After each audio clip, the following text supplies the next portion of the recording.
uko wafata audio cyangwa voice biri mu rurimi utazi ukabihindura mu rurimi wumva. Kuri WhatsApp hari ukuntu ujya kubona ukabona umuntu akohereje voice mu rurimi utazi ugasanga bikugoye kumenya ibintu yarakubwiye muri iyo voice. Muri iyi video ngiye kwereka uburyo uzajya ukoresha ugafata voice iri mu rurimi utazi ukayihindura mu rurimi wumva ukabasha kumenya ikintu yarakubwiye muri iyo voice. Gusa ntago buri bukunde kuri voice gusa, ndakwereka n'uburyo wafata indirimbo y'umuhanzi runaka iri mu rurimi utazi ukahindura mu rurimi wumva ukabasha kumenya ibintu uwo muhanzi yaririmbye muri iyo ndirimbo. Iyi video irimo ibice bibiri. Igice cya mbere ndakwereka uburyo wafata voice y'umuntu akohereje utazi urwo rurimi ukayifata ukahindura mu rurimi wumva ukabasha kumenya ikintu yarakwandikiye. Igice cya kabiri ndakwereka uburyo nawe ushobora kwandika ibintu byawe mu Kinyarwanda cyangwa mu rurimi wumva none ukabihindura ukabitranslatinga mu rundi rurimi ku buryo umuntu wohereje urwo rurimi neza agira ngo uraruzi kandi ukamwohereza ari voice. Waba waragize amahirwe yo kwiga cyangwa utaragize amahirwe yo kwiga, nureba iyi video ukayirangiza uraba ufite ubushobozi bwo gufata voice iri mu rurimi utazi ukahindura mu rurimi wumva, kandi uraba ufite n'ubushobozi bwo kwandika amagambo asanzwe mu Kinyarwanda cyangwa mu Kirundi ukayatranslatinga ukayashyira mu rundi rurimi ukohereza umuntu voice neza akagira ngo urwo rurimi uraruzi. Tudatinze mu bintu byinshi reka nkwereke uko bikorwa, ariko nyabona mbere kugira ngo dukomeze liking iyi video ukore subscribe nimba utarayikana, nifite ikindi kibazo cy'inyunganizi ubisigaho muri comment ndahita ngusubiza. Rero kugira ngo ufate audio uyihinduremo voice nta kintu urakora. Nk'urugero tugiye gufata iyi audio umuntu atwohereje, nk'urugero iyi ngiyi. Hello, peace of God be with us. In this video, I'm going to show you how to take audio or a voice in a iyi audio tugiye kuyifata tuyihindure mu Kinyarwanda tubashe kumenya neza ibintu biri muri iyi audio tutabizi. Urumva audio ukuntu ivuga, tugiye kuyifata ibintu ari kuvuga tujye tubihindura mu Kinyarwanda. Rero kugira ngo bikore nta kintu ubanza gukora. Niba ufite indirimbo y'umuhanzi runaka, nk'urugero niba uyifite ari video urabanza uyihinduremo audio, niba ufite ari audio urabanza urebe kuri mu buryo bwa MP3 kuko itari mu buryo bwa MP3 ntago bikunda. Tugiye gufata video tuyihinduremo audio kugira ngo buri muntu wese abashe kubimenya. Dufate na audio tuyihindure mu buryo bwa MP3 kugira ngo tugendane akantu ku kandi. Rero kugira ngo ufate video uyihinduremo MP3 nta kintu uhita ukora, uza mu application yawe ugashaka application ya Zena, ndakeka nta muntu utayifite, uraza ukayishaka ukayifungura. Zena dore ngiyi urayifungura. Ukimara kuyifungura uhita ukora hano handitse to MP3 ahangaha. Ukimara gukora uhita ukora hano kizu dufuresha hano hejuru. Ukimara gukora uhita ubona amavideo ari muri telefone yawe, uhitamo ya video ushaka guhinduramo audio, hanyuma ukabasha guhindura ururimi rwayo. Nk'urugero ngiye reka fatire kuri aka ngaka ugakoraho.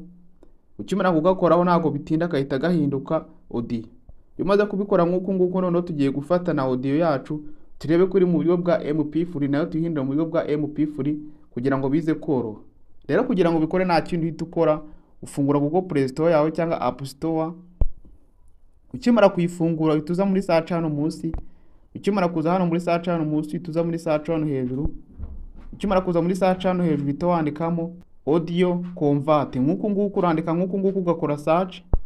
Ukimara gukora search uhita ugera hano hameze uko nguko, we nta kintu urakora, scrolling gakeya ukahita ukora kuri iyi application ingiyi ikizeho dufureshi. Ukimara kuyikoraho urabanza ukayitara ikajya muri telefone yawe. Yamara kujya muri telefone yawe nta kintu uhita ukora kuri open ukayifungura.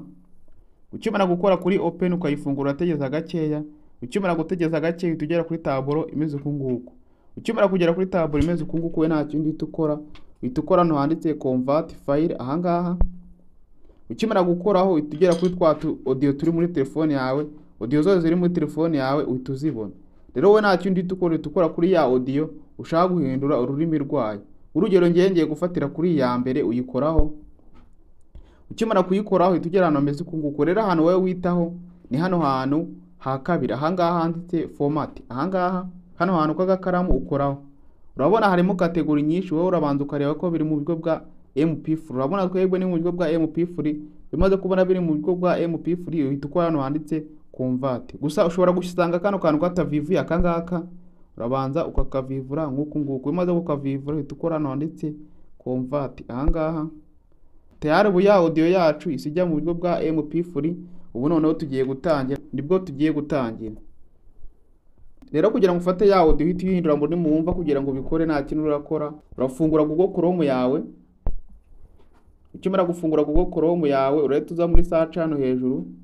Ukimara kuza muri search hano hejuru urahita wandikamo aya magambo.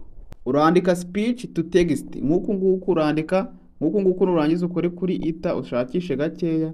ukimara gukora search urahita ugera ahantu hameze uku nguku, we nta kintu urakora, urascrollinga gake urahita ukora kuri iyi link ya mbere, iyi ngiyi ishyizeho udufresh uzakoraho. Ukimara gukoraho uzategereza gakeya, ukimara gutegereza gakeya nta kintu uzahita ukora, uzahita scrollinga ugana hano hasi. Ukimara kugana hano hasi uzahita ukora kuri no jambo aha ngaha. Ukimara gukoraho uzahita ugera kuri taburo imeze uku nguku, we nta kintu uzahita ukora, uzahita ukora hano handitse upload file aha ngaha. Ukimara gukora uzahita ukora hano ha gatatu aha ngaha shyize udufresh, hano niho uzakoraho.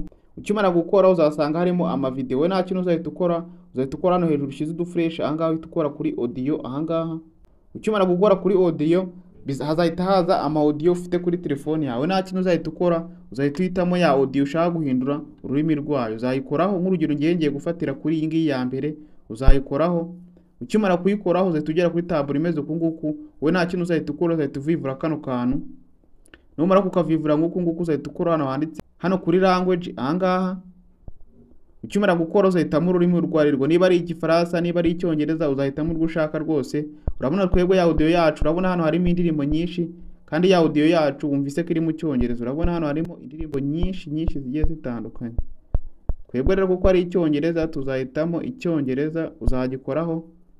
Numara kugikoraho uzahita ukora hano handitse create aha ngaha. Ukimara gukoraho uzategereza gakeya wihanganye. Ukimara gutegereza uzahita ugera kuri taburo imeze uku nguku, uzakomeza utegereze. Ukimara gutegereza uzahita ugera kuri taburo imeze uku nguku. Urabona bya bintu byari biri muri audio yacu bahise bifata babyandika aha ngaha. Urabona byose ibi ngibi byose nibyo byari biri muri ya audio yacu. We nta kindi uhita ukora rero, uhita ubikopiye urazamura gutya gakeya. Ukimara kuzamura uhita ukora hano handitse select aha ngaha. Ukimara gukora kuri select nta kindi uhita ukora, uhita ukora kuri bya bintu ukagenda ubiselectinga nk'uku nguku, warangiza ukahita ukora copy. Ubu dukopiye bya bintu byari biri muri ya audio yose, tugiye noneho kubifata tubihindure muri rurimi twumva, tubashe kumenya ibintu byari biri muri ya audio yari iri mu rurimi tutazi. Ukimara kubiselectinga rero nta kindi uzahita ukora, uzahita ukora kuri kano kantu kagakubo akangaka. Ukimara gukora uzahita usubira kuri application yayo nk'ibisanzwe. Urabona ubu n'uburyo bwa mbere dukoresheje, dufashe bya bintu byari biri muri ya audio tubigira mu magambo kugira ngo tubashe kumenya ibintu byari biri muri ya audio. Ubu n'uburyo bwa mbere, buno buryo bwa mbere bushobora kudakunda kuri telefone yawe bitewe na telefone ukoresha. Ngiye kubereka n'uburyo bwa kabiri wakoresha kugira ngo ubihindure mu nyuguti kugira ngo ubashe kumenya ibyo ari byo. Buno buryo bwa mbere budakunze wakoresha na buno buryo bwa kabiri ngiye kukwereka. Rero kugira ngo ubikore nta kindi uhita ukora, uhita uza n'ubundi muri Google Chrome yawe, ukahita wandikamo iri jambo. Iri ngiri iyo umaze kuryandika uhita ukora search gake ugategereza. Ukimara gutegereza uhita ugera ahantu hameze uku nguku, nta kindi uhita ukora, urascrollinga gakeya uzamura. Ukimara kuzamura uhita ugera ahantu hameze uku nguku. Ukimara kumanura uhita ukora aha ngaha shyize udufresh uhita ukoraho. Ukimara gukoraho urategereza gakeya. Ukimara gutegereza gakeya uhita ugera kuri taburo imeze uku nguku, we nta kindi uhita ukora, urascrollinga uzamura, urazamura gake gake kugira ngo utahacaho, uragenda uzamura. Ukimara kuzamura uhita ugera hano handitse basic free. Urabona hari WhatsApp hakaba na Telegram, we nta kindi uhita ukora, uhita ukora kuri WhatsApp. Ukimara gukora kuri WhatsApp urategereza gakeya wihanganye. Ukimara gutegereza gakeya uhita ugera hano hameze uku nguku. Ukimara kugera hano hameze uku nguku, we kuko buza kuba ari ubwa mbere izi message ntago uri buze kuzihasanga, ariko kuko ngiye nari sanzwe nyikoresha urabona hagiye hariho message nyinshi nagiye mfata audio nkazishyira hano bikahita bihinduka mu magambo. Rero we kuko buzaba ari ubwa mbere nta kintu uzahita ukora, uzahita wenda wandika ngo hello. Ukimara kwandika hello uzohereza. Ukimara kohereza uzahita ukora back gakeya usubira inyuma, wongere ukore back usubira inyuma. Ukimara gusubira inyuma dore ka kantu dore ngaka, we nta kintu uzahita ukoraho, uzahita ugakoraho kagumisheho. Ukimara kugumishaho nk'uku nguku uzahita ukora kuri kano kantu kari hano hejuru akanga gashyizeho udufresh kano ka pin kangaka. Ukimara kugakoraho urabona nk'ubu ngubu kahise kaza hejuru. Ubu ni kugira ngo kadakomeza kakamanuka hano hasi, kugira ngo kabe kari hejuru, kugira ngo ibyo tugiye gukora tubikore kari hejuru, nikaze kuducika ngo kamanuke muri zino message ziri kugenda zimanuka hano hasi. Nanone uzongera ugafungure. Ukimara kugafungura rero nta kintu uzahita ukora, uzahita ufata ya audio yawe uhita uyishyiramo hano. Nk'urugero uzahita uzukoreho. Ukimara gukora uzahita ukora kuri kano ga fresh akangaka. Ukimara gukora uzahita ukora hano handitse audio. Ukimara gukora kuri audio uzahita uhitamo ya audio nurangiza uyikoreho. Ukimara kuyikora uzahita ukora kuri kano ga fresh kari hano munsi. Ukimara gukora uzahita ukora hano handitse send. ukimara gukora send uzategereza gakeya wihanganye. Ukimara gutegereza uzagumeza utegereze, urabona hano hejuru irimo irabyandika, urategereza akanya gatoya ntago bitinda. Ukimara gutegereza urabona bya bintu byacu isi bihindura nayo mu magambo, kandi urabona urebye neza bino bintu urabona neza ko bihura neza na bya bindi twari dukuye muri ya website yabanje. Rero nta kintu uzakora niba ukoresheje buno buryo, nanone uzabukopiya. Mbere uburyo bubiri worareba uburyo bukoroheye nibwo uzajya ukoresha mu gihe ugiye kubihindura amagambo kugira ngo umenye ibintu byare biri muri iyo audio. Na bino rero uzabikopiya, uzakuraho n'urutoki nurangiza uhita ukora kuri kano kantu ka copy akangaka. Ukimara kugakoraho uzabikopiye. Ngo nkweretse amahitamo abiri, wowe uzareba amahitamo yoroshye ni uzajya ukoresha. Rero kugira ngo umenye ibintu byare biri muri iyo audio nta kintu uhita ukora, uhita uva kuri WhatsApp yawe bisanzwe. Ukimara kuvaho uhita ufungura Google Play Store yawe. Ukimara kuyifungura reka ngore back asubira inyuma. Ukimara kuyifungura uhita uza hano muri search hano munsi. Ukimara kuza muri search hano munsi uhita uza muri search hano hejuru. Ukimara kuza muri search hano hejuru uhita wandikamo ChatGPT. ChatGPT nguku ugahita ukora search ugategereza. Ukimara gutegereza uhita uhingukira hano hameze nguku. We nta kintu uhita ukora kuri iya kabiri.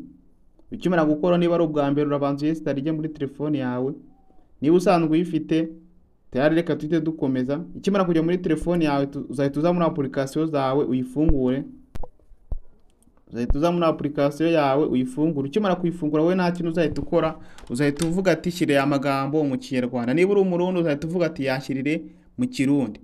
Bitewe n'ururimi nyine wumva we, ngiye reka mvuge mu Kinyarwanda kuko ndi kuvuga no muri Kinyarwanda. Shyirira aya magambo mu Kinyarwanda. Nurangiza usigama ka space gakeya, nurangiza uhita upastingamo ya magambo. Dore ngayo uzahita ukora paste uyashyiremo. Ukimara kuyashyiramo uzahita ukora kuri kano kantu kameze nk'akambi. Uzategereza gakeya wihanganye.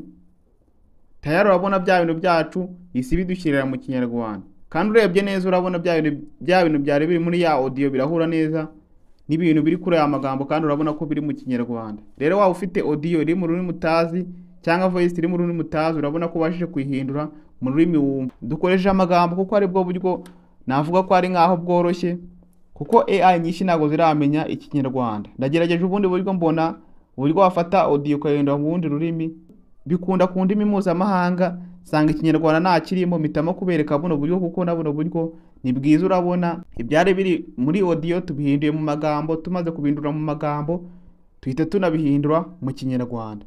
Kano kantu rero urabona ko ari akubwenge. Niba kagufashije tukora subscribe, kindi kandi uhita urayikinga n'iyi video, urabukoze cyane. Tudatinze mu bintu byinshi, reka tuhite dukomeza n'igice cya kabiri. Noneho ubu maze kumenya ibyo yarakwandikiye muri iyo audio, none ushaka nayo kumwandikira bikagenda buri muri urwo rurimi yarakwandikiyemo. Ukimara kubona ibintu yarakwandikiye nguku rero uhita ugira amahitamo abiri. Ese uramwandikira wowe mu magambo bigende buri mu magambo muri message bisanzwe, cyangwa biragenda ari voice nawe urashaka kumwohereza ari voice? Tugiye kubireba byose, nkwereke uburyo wakandika mu Kinyarwanda bikagenda mu magambo, nkwereke n'uburyo wafata ukandika mu magambo none ukahita nawe ubihinduramo voice nawe ikagenda ari voice kandi iri muri rwa rurimi utazi. Rero kugira ngo ubikore nta kintu uhita ukora, uguma kuri ChatGPT yawe ukavuga ati yenda nk'urugero, ukahita utekereza nk'ikintu ugiye kumwandikira bitewe n'ibintu byari biri muri iyo voice. Yenda nk'urugero ngiye reka nandike utuntu twore, ariko reka no kwirirwa nanandika, yenda reka ngopiye bino biri hano hejuru ishyiriye mu Kinyarwanda ngibi kuno, yenda ngiye kugira ngo video itaba ndende bite nkora copy. Noneho nimara gukora copy nk'uko uzaza wandikemo hano ibyo ushaka ko biza guhinduka muri urwo rurimi.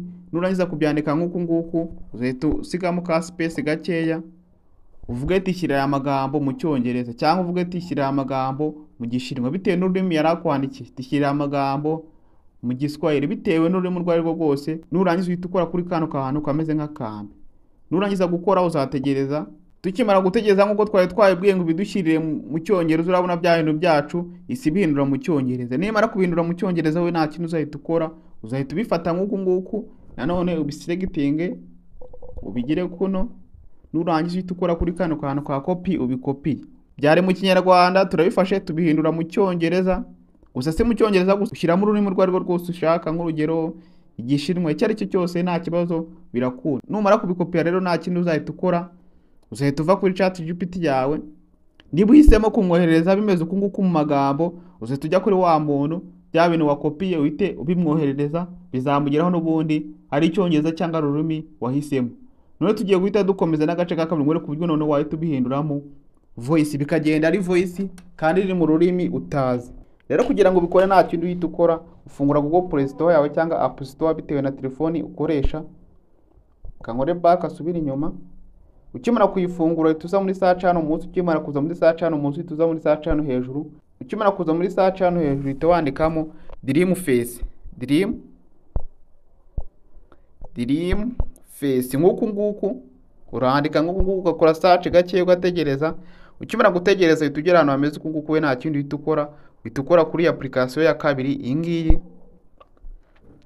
Ukimara kuyikoraho, niba ari ubwa mbere ugiye urabanza ukayinstara, gusa wowe niba usanzwe uyikoresha aho nta ribi, numara kuyinstara imaze kujya muri telefone yawe uzayivaho. Ukimara kuyivaho uzahita uza mu application yawe ushakemo application ya Dream Face, dore ngizi hano hejuru, ngiye dore ngizi aho nazishyize. Wowe nta kintu uzahita ukora, uzayifungura gakeya utegereze. Ukimara kuyifungura uzategereza gakeya ibanze ifunguke. Ikimara gufunguka we nta kintu uzahita ukora, uzahita ukora nanditse try now free ahangaha munsi.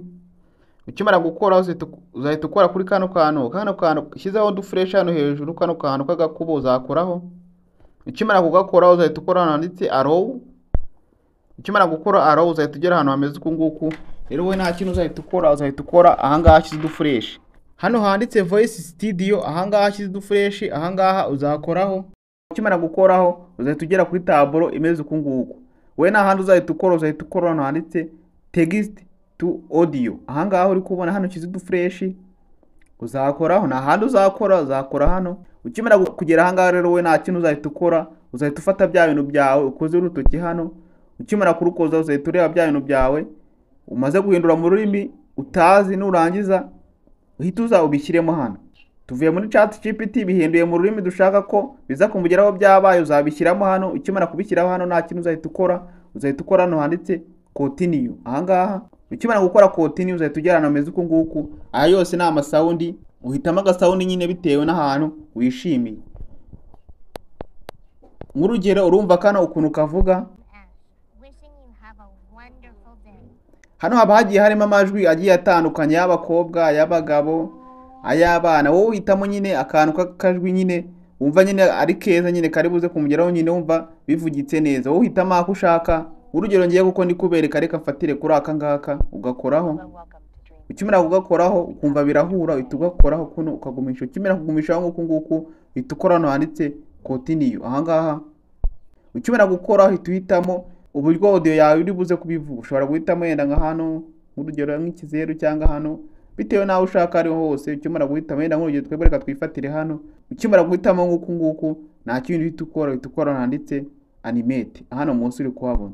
Ukimara gukora animate urategereza gakeya. Ukimara gutegereza gakeya bihita bitangira kubara, bagiye gufata ya magambo dushyizemo hariya bahita bayahindura audio noneho bibashe kuvuga mubyirebera. Gusa nyabura niba ugeze kuri uyu munota, liking iyi video, kore subscribe niba utarayikanda.